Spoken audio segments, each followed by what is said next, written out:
ఆడబిడ్డలు, యువతలు, తల్లులు, తండ్రులు, పెద్దలందరూ బిడ్డలను మరి తీసుకొని స్వాగతం పలుకుతా, జయజయలు పలుకుతా చాలా ఉత్సాహంతో మాకు స్వాగతం తెలిపారు. ఇది మా రాజకీయ దురంధరుడు,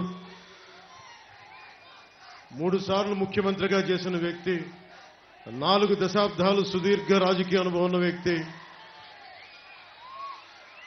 ఆయన.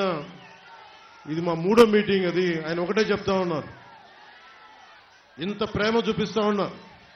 ఈ ప్రేమ చూస్తున్న ప్రజలందరికీ అహర్నిశలు మనం ఎన్నికల్లో బలమైన మెజారిటీతో గెలవగానే అహర్నిశలు ఆఖరి శ్వాస వరకు మనం కష్టపడి పనిచేద్దాం, మీ భవిష్యత్తుని బంగారు భవిష్యత్తుగా చేద్దామని చెప్పి మాట్లాడుకుంటామని చెప్తా వచ్చారు.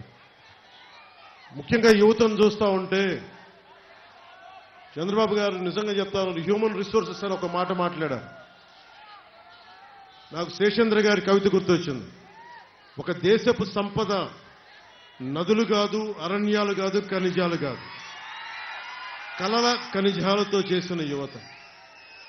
నిజంగా స్కిల్ డెవలప్మెంటే ఉంటే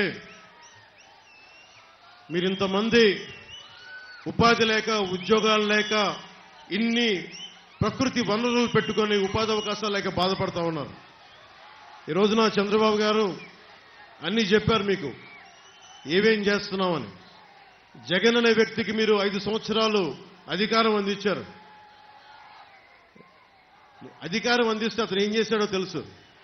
ఇక్కడున్న ఎమ్మెల్యే వారాహి ఎలా వస్తో మేము చూస్తాం, ఆంధ్ర రోడ్ల మీదకి ఎలా వస్తో చూస్తామంట.